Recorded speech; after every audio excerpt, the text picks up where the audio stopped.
ഇന്ന് തന്നെ ഡൗൺലോഡ് ചെയ്യൂ. കാണൂ നിങ്ങളുടെ ഫേവറേറ്റ് ഷോസ്. മേഡം എന്തിനാ എന്നോട് വരാൻ പറഞ്ഞേ?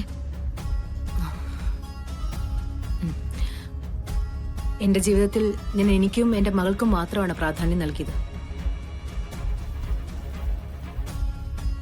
കുമിഞ്ഞും കൂടി കിടക്കുന്ന പണം കൊണ്ട് എന്തും നേടാന്നുള്ള ഒരു അഹങ്കാരം എന്റെ ഉള്ളിൽ ഉണ്ടായിരുന്നു.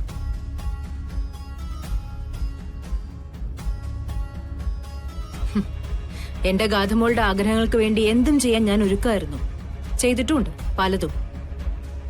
നിന്നെ വിലക്കെടുത്ത് അടക്കം. മേഡം, പണത്തിനും പദവിക്കും അപ്പുറം ഞാനൊരു അമ്മയാണ്, ഒരു സ്ത്രീയാണ്. മരണത്തിന് മുന്നിലേക്ക് നിന്നെ വലിച്ചെറിഞ്ഞു കൊടുത്തതിൽ എനിക്കിപ്പോ സങ്കടമുണ്ട്.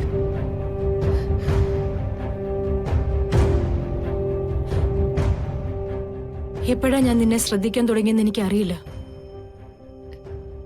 എന്നാണ് നിന്റെ കണ്ണുകളിലെ നനവ് എന്റെ ഹൃദയത്തിൽ തട്ടിയെന്ന് എനിക്കറിയില്ല.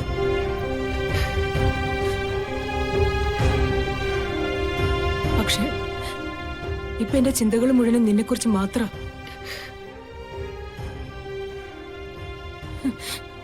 സർപ്പബലി ദിവസം നിനക്കെന്തെങ്കിലും സംഭവിച്ചാ എനിക്കിത് സഹിക്കാൻ പറ്റില്ല.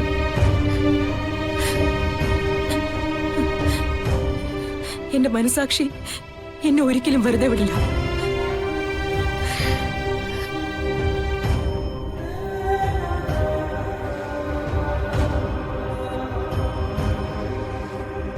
സർപ്പബലി നടക്കരുത്. ഞാൻ നിന്നെ ഏൽപ്പിച്ച ചുമതലകള് ഇനി നീ ചെയ്യണ്ട. എല്ലാം അവസാനിപ്പിച്ചേക്ക്. മേഡം കാര്യമായിട്ടാണോ ഈ പറയുന്നേ? അതെ, കർക്കശക്കാരിയായ സിതാര ശ്രീനിവാസിന്റെ സ്ഥാനത്ത് നിന്നല്ല, ഉള്ളി സ്നേഹമുള്ള ഒരമ്മയുടെ സ്ഥാനത്ത് നിന്നാ പറയുന്നേ. ഇന്നത്തോടെ എല്ലാം അവസാനിപ്പിക്കണം. കളരിക്കിൽ നിന്ന് നിനക്ക് മടങ്ങാം. മേഡത്തിന്റെ മനസ്സിൽ എന്നോട് ഇത്രയും കാരുണ്യം തോന്നിയതിൽ എനിക്ക് സന്തോഷമുണ്ട്.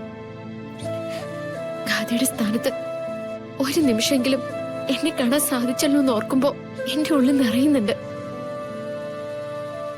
പക്ഷെ ഈ വ്രതം ഞാൻ അവസാനിപ്പിക്കില്ല. സർപ്പബലി നടക്കും. ഞാനത് ചെയ്യും. വേണ്ടെന്ന് പറഞ്ഞില്ലേ? മാഡം, കൈ നിറയെ പണമുള്ള മാഡം പണം കൊണ്ട് ഒന്നും നേടാനാവില്ലെന്ന് പറയുന്നത് ചിലപ്പോ സത്യമായിരിക്കും. പക്ഷെ അതേ പണം കൊണ്ട് മാഡം കയ്യിലേക്ക് വെച്ച് തന്ന കാശുകൊണ്ടാ ഞാൻ എന്റെ അമ്മയുടെ ജീവിതം തിരിച്ചു പിടിച്ചത്. എന്റെ അമ്മയുടെ ജീവന് വേണ്ടി ഞാൻ പറഞ്ഞ വാക്കാ ഈ ആൾമാറാട്ടോ പൂജയൊക്കെ. ആ വാക്ക് ഞാൻ പാലിക്കും. എവിടുന്നോ കയറി വന്ന എന്നോട് ഒരു മകളെപ്പോലെ എന്നൊരു വാക്ക് മാഡം ഉപയോഗിച്ചില്ലേ? എനിക്ക് എന്തൊരു സംഭവിച്ചു പോയാ മാഡം വേദനിക്കൊന്നും പറഞ്ഞില്ലേ?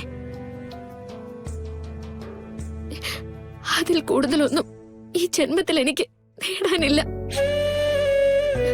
അതുകൊണ്ട് പൂജയും സർപ്പബലിയൊക്കെ എന്റെ ബാധ്യതയല്ലേ മാഡം? എന്നെ ഇഷ്ടപ്പെടുന്ന ഒരാൾക്ക് വേണ്ടി മനസ്സ് നിറഞ്ഞ് ഞാൻ ചെയ്യുന്നൊരു കർമ്മമാണ്.